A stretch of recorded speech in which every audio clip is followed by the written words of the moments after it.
निठल्ले, सारा दिन सड़कों की धूल छान कर अब घर लौटा है और तुझे क्या लगता है कि यहाँ मैं तेरी दासी हूँ जो दिन रात काम करूँगी? नौकर हूँ क्या साले? और तू आवारागिरी कर मोहल्ले में।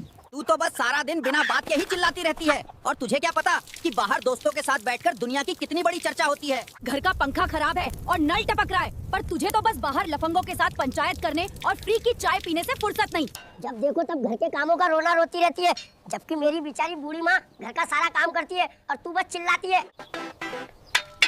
अरे वो गंगू भाई, पंखा को बना दिया और नल तो ठीक है, तू अपनी जुबान ठीक कर कलमुई।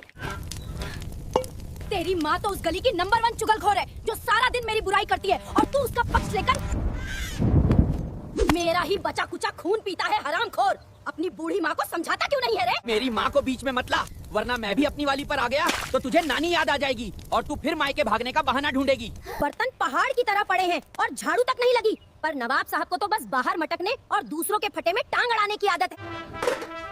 मैं इस घर का लाडला पुत्र हूँ और मेरा काम है बाहर जाकर दुनिया देखना, ना कि रसोई में घुसकर बर्तन मांजना और सब्जी काटना। समझी रे गंगू भाई, मुझे नौकर समझती है क्या? कौन सी कमाई की बात कर रहा है भिखारी तू? पर्स देख कंगाल अपना, और राशन वाला रोज सुबह घर आकर मेरे सामने तेरी बेइज्जती करके जाता है। कल मेरी किस्मत पलटने वाली है और फिर तू देखेगी कि मैं कैसे तुझे रानी बना के रखूंगा और तेरे ये सारे पुराने कपड़े आग में फेंक दूंगा। किस्मत तो तेरी तब पलटेगी जब मैं बेलन लेकर तेरा हुलिया बिगाड़ दूंगी, इसलिए चुपचाप जा और जाकर घर का जाला साफ कर, वरना आज रात खाना नहीं मिलेगा, फिर भीख मांगते रहना। तू तो एकदम साक्षात चंडी का अवतार है जिससे जीत पाना मुमकिन नहीं है।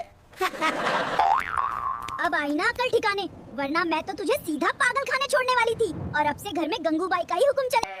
समझ गया श्रीमती जी, अब ज्यादा भाषण मत दे वरना मैं सन्यासी बन के चला जाऊंगा, फिर तू रोती फिरेगी घमंडी। घर से बाहर जाने की औकात नहीं है तेरी, क्योंकि वहाँ भी तुझे बीड़ी और माचिस के लिए दूसरों के आगे हाथ फैलाना पड़ेगा और फिर तू वापस यहीं लौट आएगा। तू तो जुबान की इतनी कैंची है कि अगर तुझे बॉर्डर पे खड़ा कर दिया जाए तो दुश्मन तेरी आवाज सुनकर ही बिना गोली खाए मर जाएगा, पक्की बात है। अब ज्यादा बकबक बंद कर और ये सब्जी का कचरा फैलाया है इसे साफ कर, वरना आज रात तुझे घर के बाहर सोना पड़ेगा, समझे साले खड़ूस। दोस्तों, आपको ये धमाकेदार लड़ाई पसंद आई हो तो हमारे चैनल को सब्सक्राइब करें और वीडियो को लाइक शेयर करना बिल्कुल ना भूलें।